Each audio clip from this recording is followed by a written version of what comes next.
Hello, hello! Que vous soyez à la maison, en voiture, au travail ou en vacances, bienvenue sur le podcast des seniors actifs, les premiers et troisièmes jeudis du mois. À très vite! Bonjour Pat, comment vas-tu? Écoute, ça va très bien Jean-Luc et toi? Moi ça va.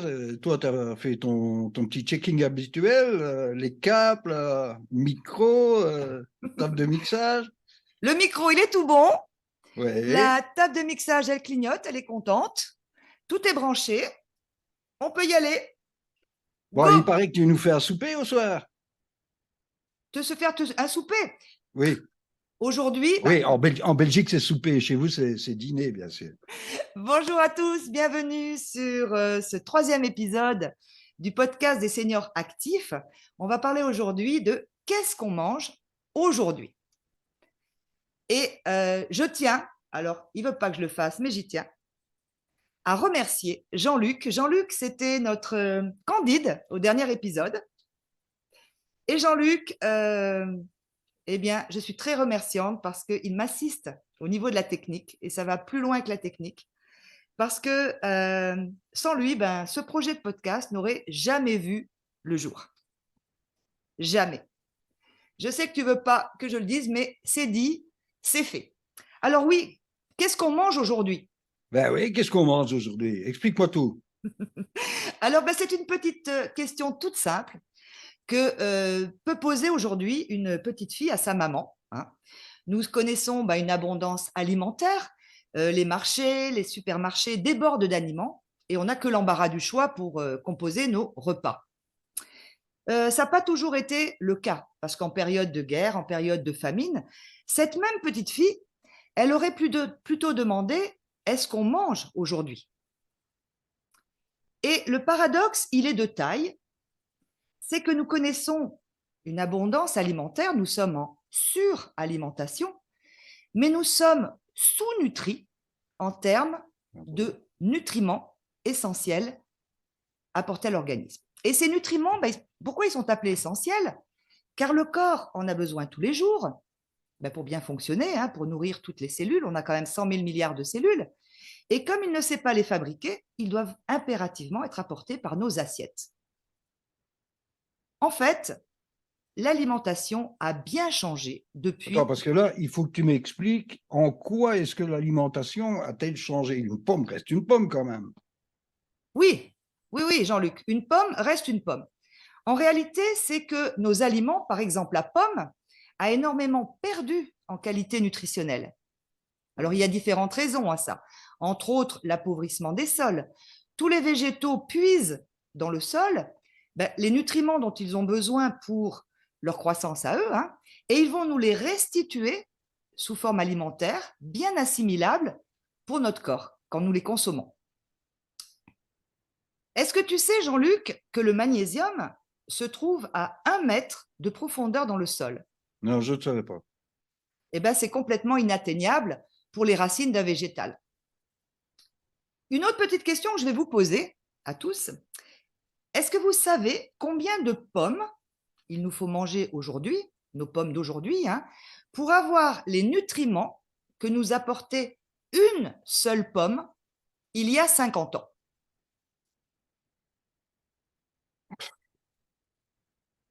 Moi, je n'en ai aucune idée. Aucune Je suis pas idée, dans. Jean-Luc. Non, je suis pas dans la nutrition, moi. Donc, Eh bien, il en faudrait allez, 100, Jean-Luc, 100. Alors, je ne vous demande pas de me croire sur parole. Vérifiez sur Google avec la recherche pommes il y a 50 ans.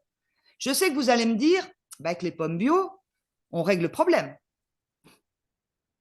je suis pas certain, mais bon. Eh bien, on règle rien du tout. Le bio, c'est vrai, c'est plus de sécurité alimentaire, en termes de pesticides, en termes de traitements chimiques, mais pas en termes de qualité nutritionnelle. Dans un prochain épisode, nous verrons que tous les aliments ont une carte d'identité, un peu comme la nôtre, avec leurs caractéristiques, entre autres leur densité nutritionnelle, c'est-à-dire un chiffre qui indique s'ils sont intéressants ou pas au niveau des nutriments qu'ils nous apportent. Vous allez être surpris.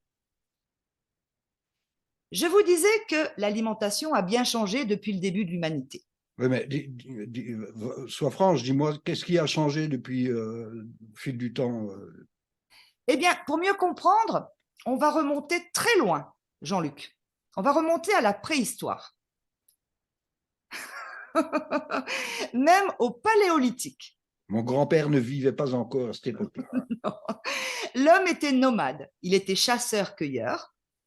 Et si nous avions partagé un repas avec l'homme de Cro-Magnon, 35 000 ans avant Jésus-Christ, hein, nos assiettes, elles auraient été riches en viande, en protéines animales, qui représentaient les 2 tiers de son alimentation. Ça, c'était quand la chasse était bonne. Hein. Il fallait l'attraper, le gibier. En plus. On n'ouvrait pas ni le réfrigérateur, ni le congélateur. Non. Il ne consommait ni céréales, ni sucre, ni laitage.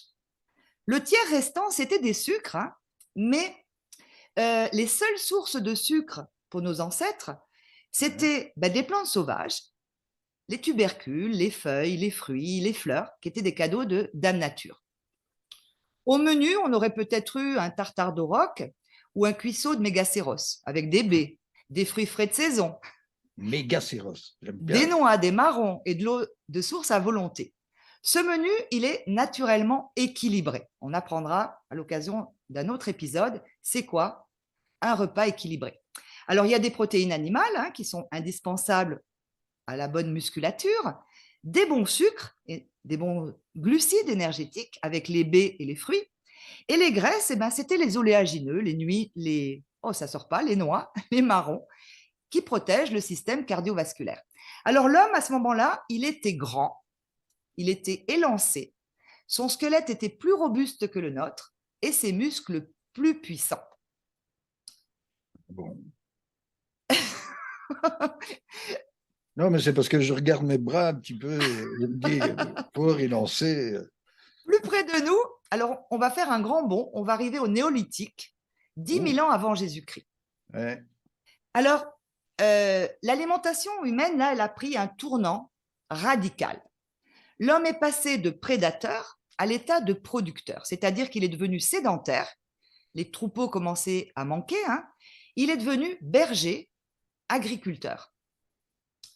Les glucides, les sucres, sont devenus prépondérants dans son alimentation, avec les céréales qu'il cultivait, le miel et les laitages, parce que les animaux avaient du lait. Mais est-ce que ce changement d'alimentation était un bonus pour sa santé à l'époque? Eh bien, pas du tout. Pas du tout. On observe une dégradation. On observe une dégradation, une réduction de la taille déjà, des os moins solides, de l'arthrose, une augmentation de la mortalité infantile et de la fréquence des maladies infectieuses, avec une réduction de la durée de vie. Et pour couronner le tout, des caries. Tout ça, ça a été étudié avec les gens qui ont étudié les os. Hein. On en remonte loin là quand même, hein, Pat, mais aujourd'hui, qu'est-ce qu'il Oui, en est aujourd'hui? je suis remontée très loin, Jean-Luc, pour mieux comprendre. J'arrive à notre alimentation d'aujourd'hui dite moderne. Si on résume, on mange trop et trop mal. Aujourd'hui, en fait, on consomme trop de mauvais sucres. Voilà, du sucre, c'est du sucre. Hein. C'est quoi le mauvais sucre? Alors toi, tu penses au sucre dans le café. Hein. Ah oui, en grosse Alors, partie. Ouais. il y a des bons sucres, il y a des mauvais sucres. Alors les mauvais, ils ont un mauvais impact. Hein. On va apprendre à connaître les bons sucres dans un épisode à venir avec une notion très importante qui est la notion d'index glycémique.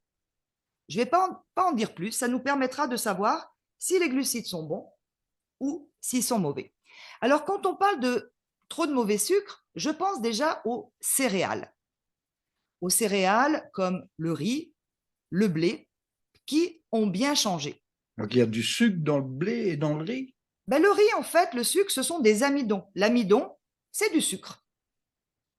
Ah Et oui. le hic, c'est qu'on consomme trop d'amidon, de plus en plus raffinés, de plus en plus transformés. Qu'est-ce qu'on a fait subir, à ton avis, aux pauvres grains de riz pour qu'ils deviennent bien blancs et même à cuisson rapide? Alors, un grand bonheur pour la ménagère d'aujourd'hui. Ah oui. Moi, j'en ai aucune idée, mais Alors, le riz, c'est la céréale la plus consommée dans le monde. Elle nourrit la moitié de l'humanité. Mon petit chinois. Nous n'avons pas hésité, en le raffinant, ce grain de riz, à le dépouiller en fait de ses éléments nutritifs et de ses fibres. Le riz complet, le riz brun, bon, il n'a pas vraiment la cote, il faut le reconnaître, et en plus, il cuit en 45 minutes.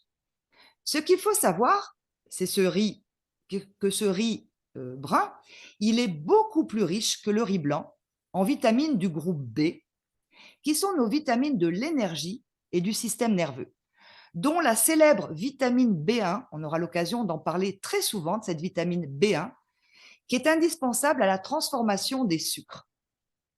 Plus riche aussi, il est en magnésium, en potassium, en fer. Il en contient en moyenne 3 à 5 fois plus.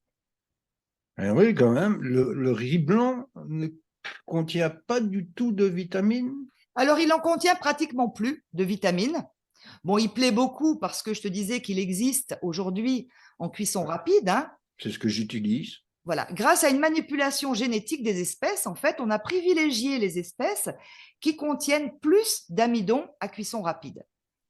Et la faible quantité d'éléments nutritifs du riz blanc, elle sera détruite par la cuisson et il restera que de l'amidon gluant. Alors, ça a été la même punition pour le grain de blé. Alors, on l'a broyé, bien sûr, il faut le réduire en farine. Puis, on l'a lui aussi déshabillé de ses enveloppes riches en nutriments. Et l'amidon, il est mis à nu. Alors, non seulement le raffinage élimine la plupart des nutriments des céréales, mais en plus, nous verrons qu'il augmente leur index glycémique, ce qui n'est pas un bonus. Alors, dénaturé, dévitalisé, le grain de riz, il devient une vraie bombe à glucose, une bombe à retardement. Alors, notre baguette bien blanche, la baguette parisienne, c'est notre emblème national. Elle connaît après la guerre un immense succès. Pourquoi ? Parce que elle remplace le pain noir, le pain complet, qui rappelle la misère, qui rappelle la faim, et qui en plus, et qui est plus riche en fait en fibres et en vitamines. 5 fois plus de vitamine B1 et en minéraux. Alors le pain santé, est-ce que tu sais quel est le pain santé ? Le pain ? Santé. Pas du tout. Ce serait le pain complet de seigle. Mais attention, fabriqué au levain, pas à la levure chimique. Alors, bon courage pour en trouver.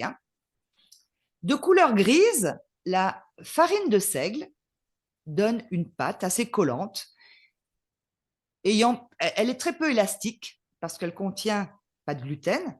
Et lors de la fermentation au levain naturel, il se produit une enzyme qu'on appelle la phytase, une enzyme qui va détruire 55 à 75% de l'acide phytique. Tu peux m'expliquer, phytique, phytase, je suis un peu perdu. Alors, quand on fabrique un pain complet au levain, il se produit une enzyme qui va détruire l'acide phytique qui se trouve dans les pains complets. Ça le rend acidifiant, ça le rend. Et cette enzyme, elle va détruire une partie de l'acide. D'accord. D'accord ? En revanche, quand on fabrique un pain, même complet, à la levure chimique, alors c'est utilisé industriellement pour la fabrication du pain, ça rend inactive cette enzyme. Alors ton pain complet, tu achètes des pains spéciaux, des pains complets, mais quand ils sont faits à la levure chimique, eh bien, ils sont acidifiants pour le corps. Ça veut dire qu'ils sont déminéralisants. Et on développera tout cela dans un épisode qui présentera un équilibre qui devrait être enseigné à l'école dès le plus jeune âge aux enfants, qui s'appelle l'équilibre acido-basique. Et avant de quitter les céréales et leur amidon, je vais te dire 2 petits mots sur la biscotte et son histoire. Alors la biscotte, j'aime bien. Elle est née en 1903. Charlotte Baer a eu l'idée de griller son pain invendu et de le débiter en tranches. Et plus récemment, des multinationales ont relancé la biscotte avec des pains grillés, alors qui ont des noms bien craquants, bien croquants. Ce sont des produits céréaliers. Quel nom ? Ah non, on ne va pas te dire les noms. Oh, bon. Des produits céréaliers aérés, croustillants, qui sont obtenus par un procédé emprunté à l'industrie des matières plastiques. D'accord. Et en fait, du sucre et de la matière grasse, ce qui va favoriser la formation d'alvéoles. On est bien loin, tu es d'accord, de l'aliment de base, notre grain de blé. Bah, quand même, oui. On verra aussi que les céréales du petit déjeuner sont des bombes à retardement pour nos enfants et que ça favorise la prise de poids et l'obésité. À ce point-là. À ce point-là. Ça fera l'objet d'un épisode. Alors, on observe une explosion des produits sucrés entre 1960 et l'an 2000. Alors là, par contre, je vais prendre mes petites notes pour être sûr de ne pas me tromper. Alors, la consommation des pâtisseries et des biscuits, elle est multipliée par 4. D'accord. Celle des laitages sucrés, multipliée par plus de 30. Alors, on voit des kilomètres de rayons dans les supermarchés. Ouais, ouais. La consommation des sirops et des crèmes glacées, multipliée par 8. Les boissons sucrées, par 6. Oui, oui, oui. Et ça, ce sont les chiffres 2000. On est en 2023, Jean-Luc. Donc, je te laisse imaginer comme ces chiffres ont explosé, en Ouais, fait. ouais, la suraugmentation, quoi.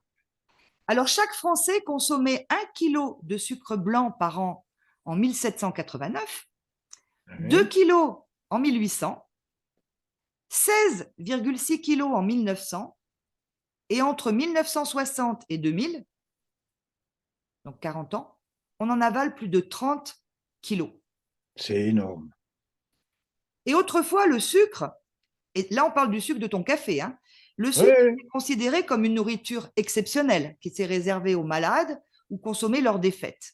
Et il est devenu un aliment de tous les jours depuis le développement de la production industrielle de sucre il y a un siècle. ouais, ouais. Bonjour Alors, mes petites bonjour mes petites oh, plus Jean-Luc, on va le danser, pâtisseries du soir. non, mais il faut savoir se faire Qui plaisir. adore ça? On verra aussi que la notion de plaisir, elle est très importante. C'est pas parce que je dis qu'aujourd'hui on consomme trop de mauvais sucres qu'il faut les supprimer. La notion de plaisir, il faut savoir se faire plaisir. Le tout, c'est d'être, voilà, de connaître. Alors, tout comme on mange trop de mauvais sucres, aujourd'hui, on mange trop de mauvaises graisses aussi. Même chose, hein, du gras, c'est du gras. Moi, j'aime bien un peu de gras dans ma viande, par contre. Donc, c'est quoi les mauvaises graisses? Dis-moi. Écoute, là, je ne vais pas tout révéler aujourd'hui parce que ce serait beaucoup trop long. On apprendra à connaître les graisses, à connaître les bonnes graisses, qui sont un bonus pour notre santé. Je vais juste te dire 2 mots sur des mauvaises graisses qu'on appelle les graisses trans ou qu'on appelle les graisses saturées, mais très rapidement. Et elles sont où? Elles sont où? Tu vas me dire où elles sont dans notre assiette? Alors, je vais te dire où elles se cachent. Alors, Ah, quand les même. graisses qu'on appelle saturées, elles se cachent dans les charcuteries, dans les abats, dans les viandes grasses. Quand on prépare un pot-au-feu, on la voit, la graisse, Oui, quand on oui, refroidit. oui, tout à fait. Les viandes transformées, tout ce qui est laitage, crème, fromage, beurre, margarine, ce qui ne veut pas dire qu'il ne faut pas en manger, loin de là. Le chocolat aussi. Alors, ce qui est important, c'est qu'il faut apprendre à lire les étiquettes et particulièrement être vigilant avec l'huile de palme. Alors, elle coûte très peu cher, l'huile de palme. Elle est facile à travailler et à incorporer dans les plats industriels. Et on la trouve dans 50% des aliments de supermarché. Alors, dans les biscuits apéritifs, les biscottes, les bouillons soupes, tout ce qui est confiserie, gâteaux, glaces, dans les margarines, les pizzas, les quiches, les plats surgelés, les préparations pour sauce et tout ce que je t'ai cité tout à l'heure, en fait, ce qui est néfaste avec l'huile de palme, c'est l'acide palmitique qui contient. Pourquoi? Parce que Palmitique, tu peux. c'est un Donc, acide provenant de la palme, hein, c'est ça. provenant donc dans D'accord, l'huile de d'accord. palme D'accord, oui, oui, d'accord. et qui va pas être un bonus pour notre système cardiovasculaire. Alors, Juste pour toi, je vais te citer d'autres mauvais gras. On les appelle les graisses trans. Mais ce n'est pas le but de rentrer dans le détail aujourd'hui, hein.